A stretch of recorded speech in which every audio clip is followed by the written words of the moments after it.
This is Real News Media TV, coverage you can trust. Please like, share, subscribe, and hit the notification bell. Select all for daily news updates. Midday Chamber boss warns against a great resignation phenomenon.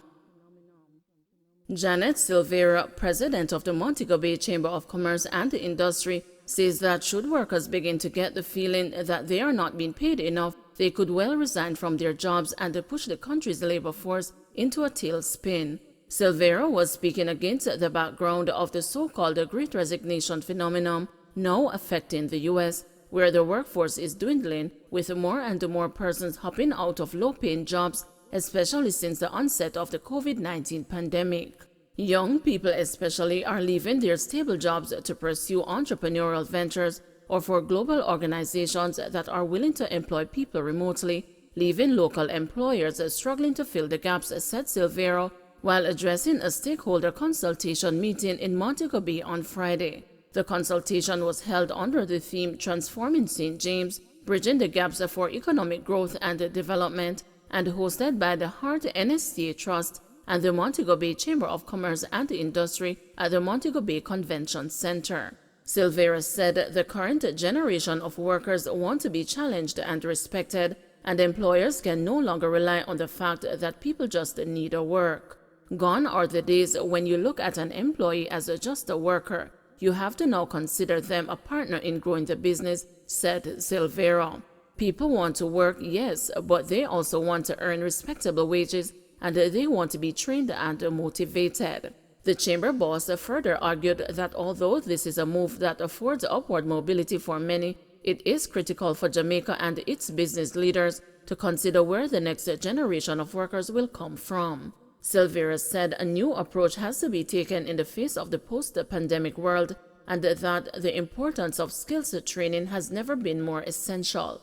We have to examine what are the trends and recognize that it's not business as usual, noted Silveira.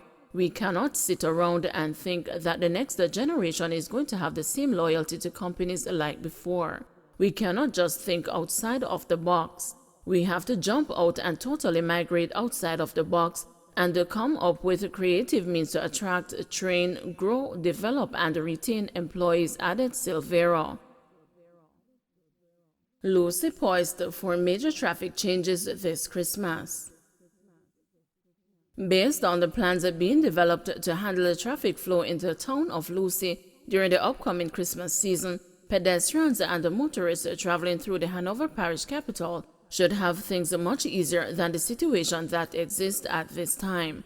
The Traffic Committee of the Hanover Municipal Corporation outlined the plan, which is to come into effect on Wednesday during Thursday's monthly meeting of the HMC. Dwayne Johnson, Chief Engineering Officer at the HMC, told the meeting that the traffic changes will be in place from December 15 to January 7, 2022.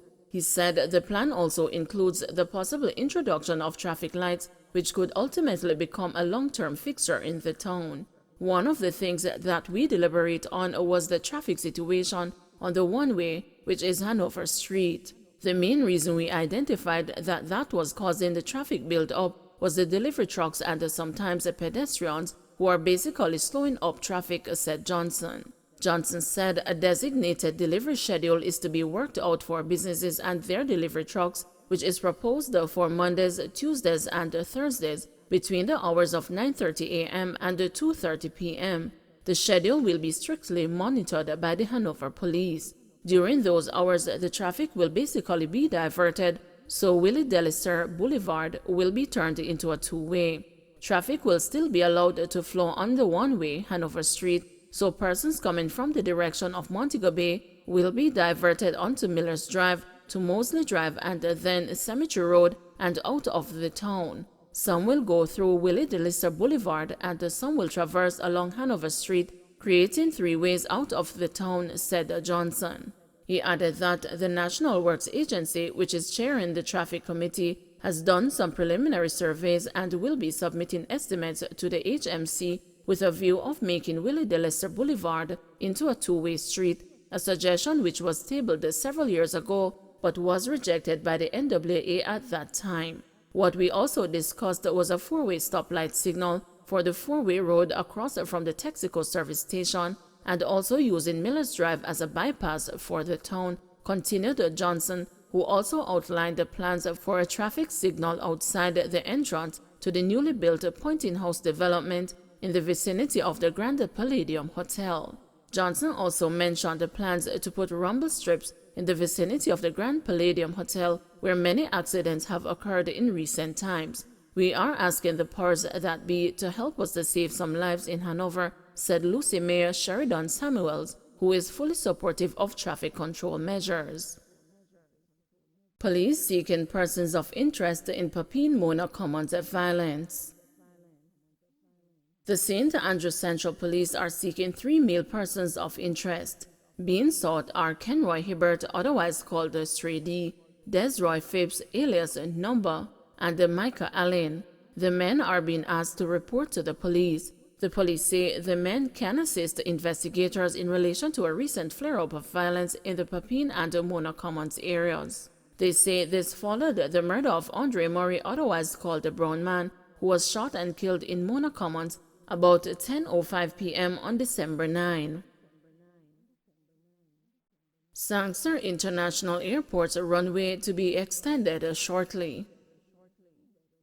Jamaica's Sangster International Airport is at an advanced stage in the selection of the team that will carry out the expansion of its runway. At a recent forum, Sangster International's CEO Shane Monroe said the expansion will commence in January and will see the runway being extended by 400 meters. Preparatory work for the project has commenced with the relocation of some infrastructure and the acquisition of land. The runway expansion will allow for the accommodation of more wide-body aircraft with increased passenger and cargo capacity.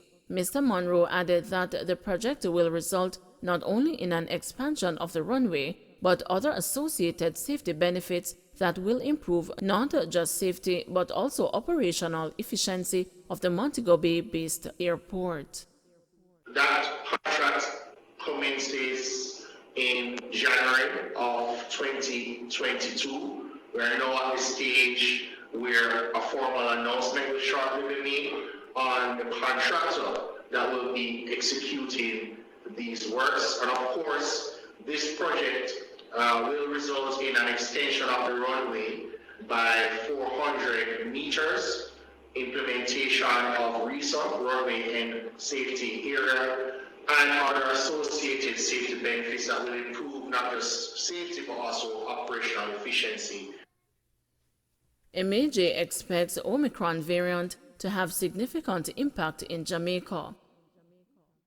Following news out of the United Kingdom regarding hospitalizations associated with the Omicron variant of COVID-19, Dr. Brian James, president of the Medical Association of Jamaica, is predicting that the variant's effect will be much worse in Jamaica.